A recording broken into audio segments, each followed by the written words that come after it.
My name is Alex Waltz. I'm a Planner 2 with the Charles County Department of Planning and Growth Management, and I work primarily on transportation planning. Right now, we're standing at the easternmost trailhead of the Indian Head Rail Trail here in White Plains, Maryland.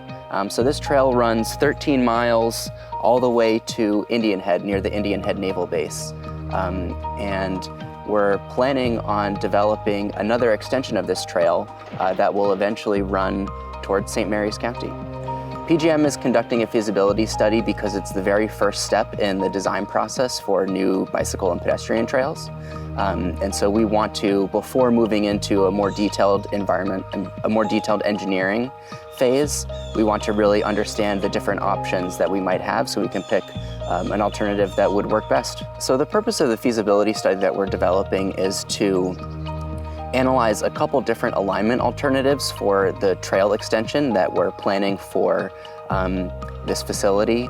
And really what we're aiming to do is have a consultant analyze a couple different alternatives and give us their recommendation for which alignment alternative would be the most feasible to construct based on the cost of the facility, based on any environmental obstacles that we might encounter, and other factors that we might have to consider. So the study is being funded primarily through the fiscal year 2020 budget, but in addition, we received a Maryland Bikeways Program grant from the Maryland Department of Transportation that will finance 80% of the study. During the public meeting, we discussed a couple different things. First, we gave a brief history of the project, explaining when it was built, when the 3-notch trail in St. Mary's County was built. We gave a brief overview of the trail development process, so how trails are developed, what the process is involved in that, and we gave an update on where we are in the feasibility study right now. But the primary focus of the public meeting was to gather input from residents and interested people about what their preferences are for trail facility types. So we wanted to understand what type of separation from vehicles people prefer to ride and walk on if they're using a trail, what setting the trail might have. And we also wanted to introduce them to a survey and a web mapping tool that we're using to gather feedback about the study. And what we're hoping the survey and the web mapping tool will tell us is where people would like the trail to go to. So using the web mapping tool, you can draw your own alignment for the trail. And we also want to understand what destinations people would like the trail to access to. So we want to get a sense of what schools or parks or shopping centers people might want the trail to provide connections to. In addition to the public meeting, like I mentioned, we have been working with a consultant called Tool Design to develop kind of a 2-part public engagement tool. The first would be an online survey, and the second is an online web mapping tool. And the survey asks a series of questions about how often you bike or walk, what trail facilities you prefer to use, the setting for trails that you prefer, and then the web mapping tool will allow people to identify destinations that they would hope the trail would access, and also, like I'd mentioned before, draw different alignments that they think the trail should take. So thanks for your participation. It's really important that we get your feedback early on in this process so that we can make sure to incorporate all of your concerns into future development of the trail. If people would like to give feedback, please go to the link that's provided at the bottom of this video. Alternatively, feel free to give me a call or send me an email. I'd be happy to answer any of your questions and respond to any of your comments.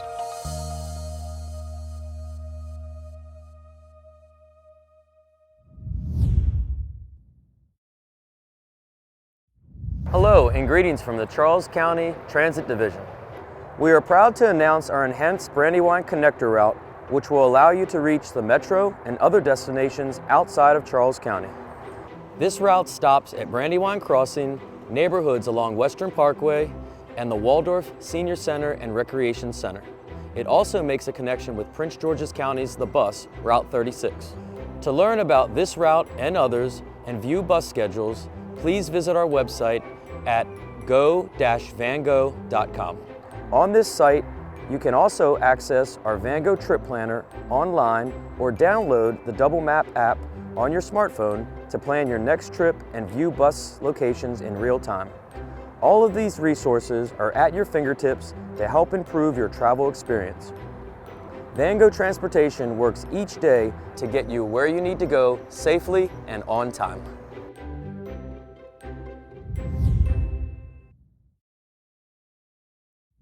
My name is Lisa Laschalt. I'm the Director of Environmental Health with the Charles County Department of Health. Today I would like to speak with you about the upcoming ban on the use of disposable plastic drinking straws and stirrers. It was passed by the Charles County Board of Commissioners in October of 2018. This new ordinance prohibits the use of disposable plastic drinking straws and stirrers by restaurants, either drive-in, drive-through, carry-out, delivery, and or standard restaurant service. The ban went effective July 1st of 2020, and the enforcement went effective January 1st of 2021. The initiative began with students of J.C. Parks Elementary School. They asked the Board of Commissioners to declare a countywide no drinking straw day, and this was done to preserve the environment. It's estimated that in the United States we use 500 million drinking straws each day. That's a lot of straws, and because they're lightweight, they're able to be picked up by the wind and carried into the waterways. The plastic drinking straws are also one of the top 5 items that are collected when we do beach cleanups.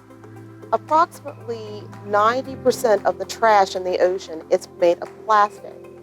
And oftentimes, plastic straws in particular cannot be recycled and are not recycled.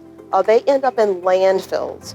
And approximately 90% of seabirds and 30% of aquatic turtles have plastic in their stomachs. What ends up happening is straws do not readily decompose, as most plastics do not readily decompose. They break down into smaller particles called microplastics. It makes these materials easier for aquatic life to ingest, and it stays in their stomachs.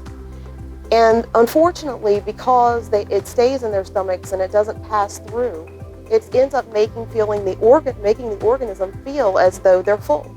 So they're not getting adequate nutrition. It's important to note that these microplastics and plastics in general take 200 years to degrade in the environment.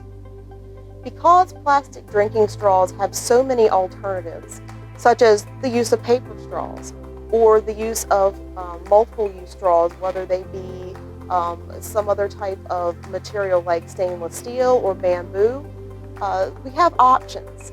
And it's preferential that we use those options to preserve our environment. Again, because plastics do not readily break down, we really would need to minimize our use of these disposable products. This ordinance is important, very important step forward in minimizing the impact that we have on the environment. And I encourage everyone, businesses and consumers, to take the ordinance seriously and to do your part in not using disposable plastic drinking straws and stirrers. Thank you. Applying for jobs with Charles County government is now easier and more efficient. Visit www.charlescountymd.gov for more information.